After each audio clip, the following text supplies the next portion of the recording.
Segunda-feira, 9 de janeiro de 2023, eu já sou obrigado a voltar aqui com você, de férias e tal, mas a comentar uma tragédia anunciada, como aquele famoso livro Crônica da Tragédia Anunciada. Pois é, o domingo no Distrito Federal, o domingo em Brasília, na primeira semana do governo Lula, do PT e da democracia, da frente ampla, amplíssima dos partidos. Um ato de vandalismo da direita radical, bolsonarista, estúpida, grosseira e egoísta, esse grupo invadiu e quebrou tudo o que havia dentro da sede do Palácio do Planalto, da sede do Supremo Tribunal Federal e do Congresso Nacional. Um atentado contra a democracia, todos deviam estar presos, mas principalmente os financiadores, aqueles que investigados demonstraram que saíram dinheiro de suas contas para financiar a viagem desses vândalos para o Distrito Federal, o uso dos seus equipamentos de quebradeira e o silêncio dos omissos, né? O Lula acabou de decretar o Alexandre de Moraes acabou de decretar por 3 meses o afastamento do governador Ibanez, e a direita já está reclamando em seus vídeos, em seus áudios, foi eleito com 70% dos votos. Mas foi omisso na hora de agir e contou com a cumplicidade, o silêncio de um desgoverno que parece estar substituindo o desgoverno maior, que foi o do Bolsonaro. Está na cara que foi a direita que fez essa quebradeira. São terroristas experimentados. O próprio Bolsonaro, quando ainda capitão do Exército, nos anos 90, foi terrorista, e terrorista continua sendo pelos 4 anos de quebradeira no seu governo. Aquela visita feita pela Natuzaneri, da Globo News, com a Janja, da Lula da Silva, no Palácio da Alvorada, quer dizer muito pouca coisa diante do que aconteceu no domingo. Agora, no domingo, eu tenho aqui algumas perguntas a fazer. Onde está o Itamaraty? Não está nos Estados Unidos fazendo gestões para que o governo americano chancele a volta imediata do fujão, do desertor, do funcionário público que faltou ao trabalho durante mais de mês?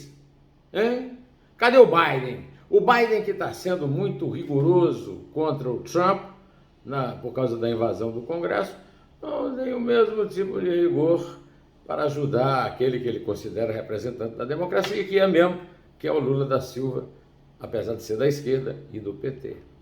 Mas é preciso que haja gestões diplomáticas. Gestões diplomáticas são feitas à vista de todos. Cadê? Bom, no domingo, por exemplo, o senhor Lula estava em Araraquara, fazendo campanha para o petista Edinho, prefeito de Araraquara e chefe da comunicação da sua campanha, militante antigo, dirigente antigo do partido. Olha, eu estou de férias na praia de Cabo Branco, em João Pessoa, na Paraíba, e 3 dias antes da invasão já temia, já dormia mal pensando nas informações que me chegavam da possibilidade desse ato. Será que o Ibanez não sabia de nada? Ou seja, o Lula desarmou todos os serviços de informação, né? Jogou para o lado o Gabinete de Segurança Institucional, com boas razões. O Collor já tinha se encarregado muito antes de acabar com o Serviço Nacional de Informação de triste memória da ditadura militar, e por aí, né? Não foi usada a Polícia Rodoviária Federal porque é altamente suspeita de bolsonarismo. Da mesma forma, a Polícia Federal também tem lá seus pecados, né? Agora, o mais grave de tudo é o seguinte: é um problema institucional. Quem tem que resolver isso são as Forças Armadas. O comandante-chefe das Forças Armadas, segundo a Constituição, é Lula, presidente, eleito, diplomado e empossado pelo Tribunal Superior Eleitoral com apoio do Supremo Tribunal Federal. Agora, o Lula tem medo de testar as Forças Armadas e elas não obedecerem. Aliás, aconteceu um fato muito estranho. Tropas do Exército impediram que a polícia do Distrito Federal, que também não agiu com grande convicção, de afastar manifestantes não, vândalos, terroristas, assassinos da democracia, das suas bandalheiras, dos seus vandalismos. Olha, defecaram no Salão do Supremo, rasgaram a Constituição da República e merecem mais do que cadeia. Mas mais do que os cento e tantos presos, e essa cadeia é quem está financiando isso. E quem idealizou isso é Jair Bolsonaro. E Jair Bolsonaro está gozando de ampla anistia, apesar de não ter mais foro privilegiado. Jair Bolsonaro é um cidadão comum, não tem foro privilegiado. Ex-presidente não tem foro privilegiado. Judiciário. O Sarney não teve, o Temer não teve, outro MDBista, né? Temer não teve, a hora que o Temer saiu, ele foi preso, depois foi solto, mas foi preso.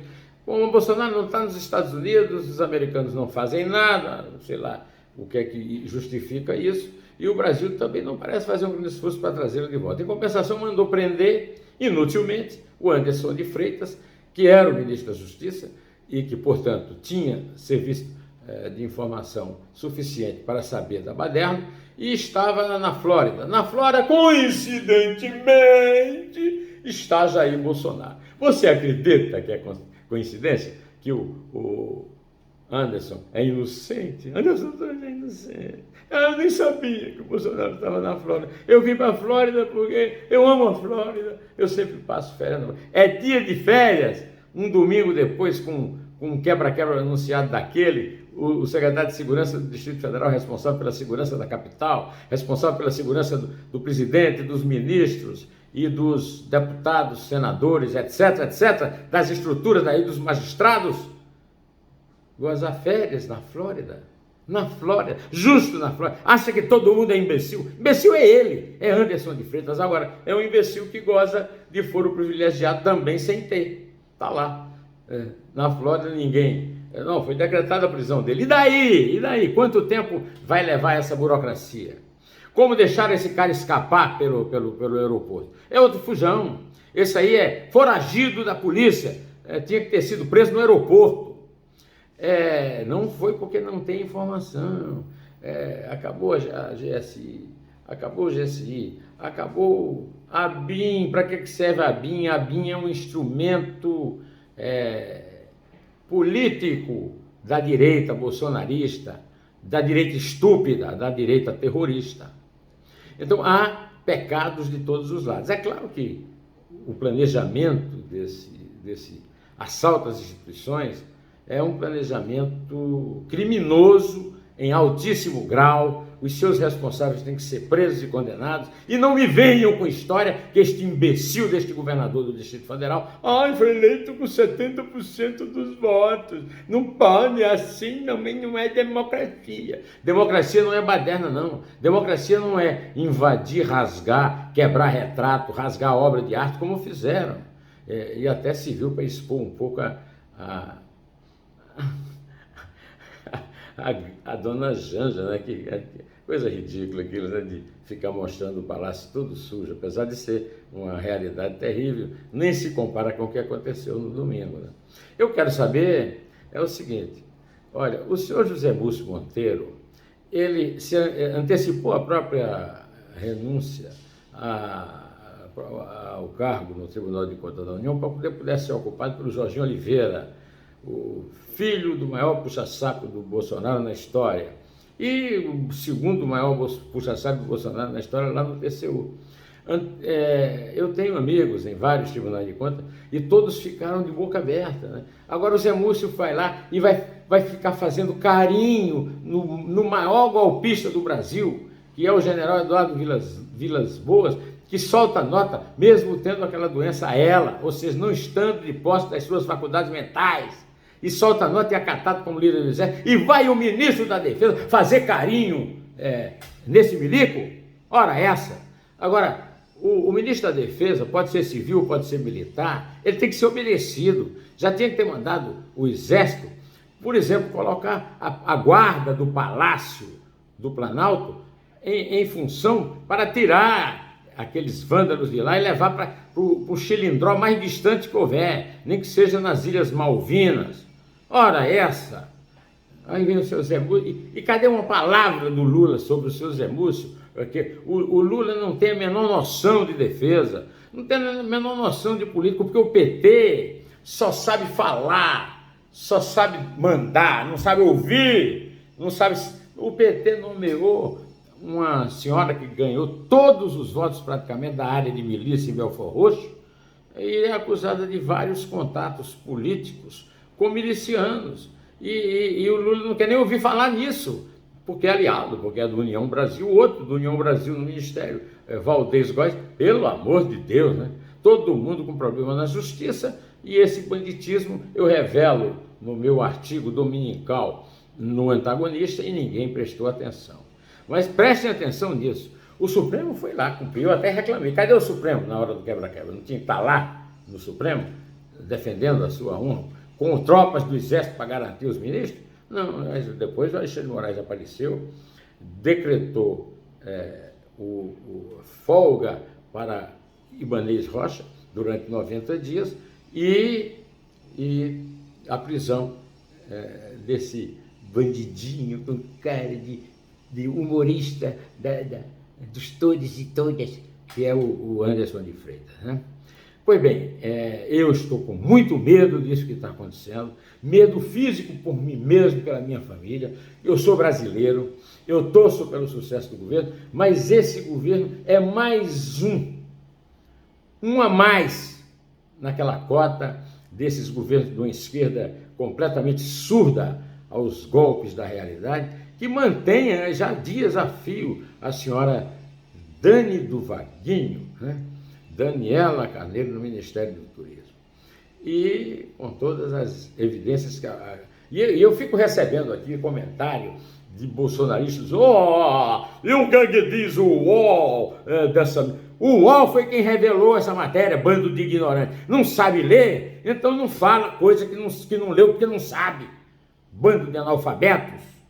Ora, isso é reclamação que se faça? O UOL deu o furo da reportagem, publica todo dia a respeito, o cara vem cobrar. Da mesma forma que vem me cobrar, não vai falar nada da morte do Pelé. Eu fiz um programa inteiro de 25 minutos aqui sobre o Pelé, que foi desprezado pelos pentas, pelos tetas, por essa canalha que domina o futebol brasileiro depois do tricampeonato.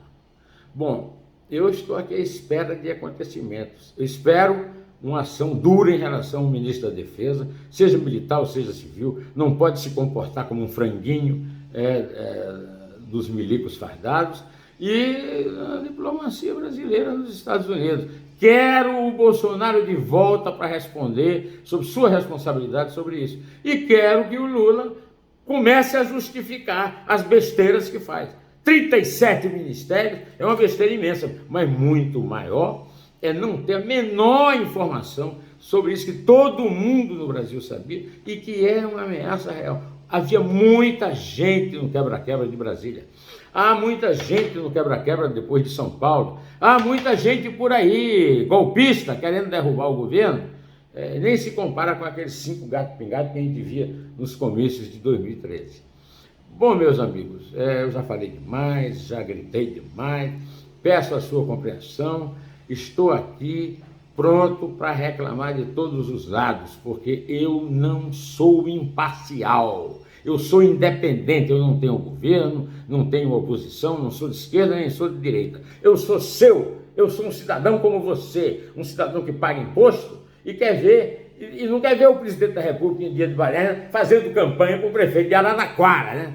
Nem quer ver o ex-presidente responsável por isso gozando na casa de um ex-lutador de MMA, como se ele fosse capaz de evitar a sua prisão lá, ou como se o Brasil fosse incapaz de responsabilizar esse responsável por tudo que está acontecendo. Ele é o grande chefe dessa direita, e se não forem tomadas situações urgentes, não houver uma intervenção militar, ao contrário, o governo civil intervir no comando militar, nós estamos perdidos e a democracia que foi conquistada nas urnas passa a ser apenas uma balela. E eu não quero isso, sou democrata e quero a democracia permanecer.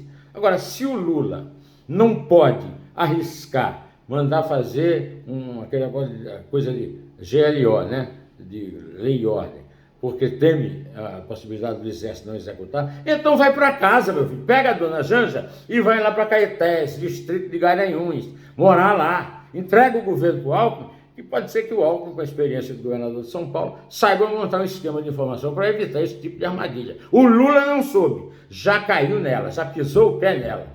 Olha, um tempo muito preocupante vem pela frente e eu estou morrendo de medo. Pode dizer, o velhinho está com medo. Estou com medo sim, porque eu tenho o que perder numa ditadura, viu? Eu tenho a minha liberdade de falar, que é a minha maior força, tá? Vou ficando por aqui, direto ao assunto. Até!